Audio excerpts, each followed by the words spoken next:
Recorded Books presents 1637, No Peace Beyond the Line, by Eric Flint and Charles E. Gannon, narrated by me, George Guidell. Part 1. April through May, 1636. From Herman Melville, the Maldives Shark, pale ravener of horrible meat. Chapter 1. East of the island of Dominica.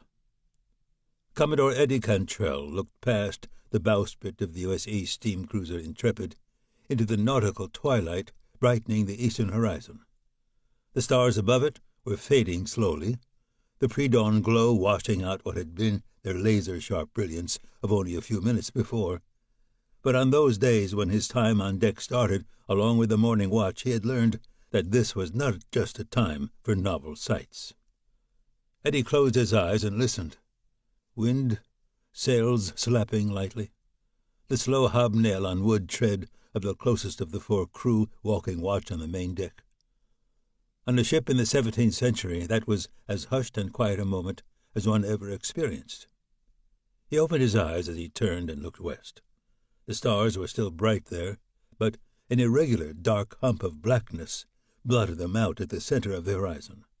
Dominica, more or less at the center of the eastward bowing arc of the Lesser Antilles, the island was known for terrain and inhabitants that were equally unforgiving. No colony had ever been successfully planted upon it, and if Eddie and his bosses had their way, none ever would be. A faint, lazy hiss of rubber on hemp, a sound out of place on most ships of this era, drew his attention upward. Rising from a vertical guide tube laid along the mainmast, a thin strand of blackness disappeared into the gloom overhead. At first glance it was as if a solitary hair of a dark-maned goddess had sprung loose from her tresses and fallen to brush along the surface of the mortal earth. But staring overhead dispelled the illusion. It was a tarred rope and a naturally black telegrapher's wire, loosely twinned as they rose and disappeared into the night sky. Or rather, into a small circle of absolute darkness that blotted out the stars behind it.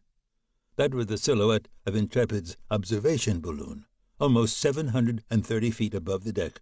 Although it had ascended to that new height while training for this operation, this was the highest ceiling it had ever made during an active mission.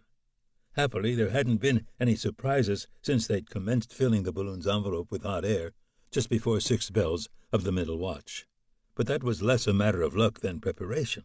As Eddie's commanding officer and stern, albeit increasingly paternal, mentor Admiral Simpson had taught him, training for actual operations is effective only so far as it is faithful to real conditions, and they had certainly applied that in regard to this ascent.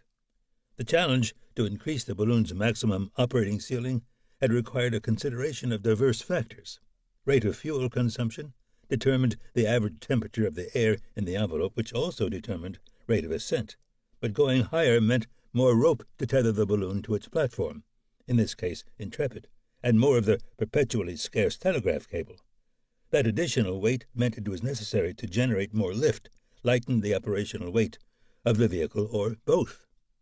With considerable mental and physical effort, that had been achieved over the winter, but the solutions had consequences and complications of their own. Reduced duration required a more disciplined schedule of activities while aloft, and greater attention to the meteorological signs of optimum flying weather. Those new demands combined to impose additional criteria upon the selection process for new observers, lighter physical bodies and greater educational prerequisites. Less operational time meant that more work had to be conducted with greater accuracy in fewer minutes, including swift and near-flawless signaling of observations back down to the wire.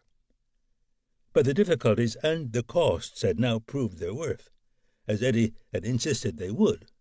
Before, the balloons that served the naval amalgam of both the United States of Europe and Dutch warships had been lucky to see a vessel at 33 nautical miles. Now, they had proven that they could spot a gap. To keep listening to this audiobook, I've left you a link in the description so you can do it at no cost thanks to Audible's 30-day free trial.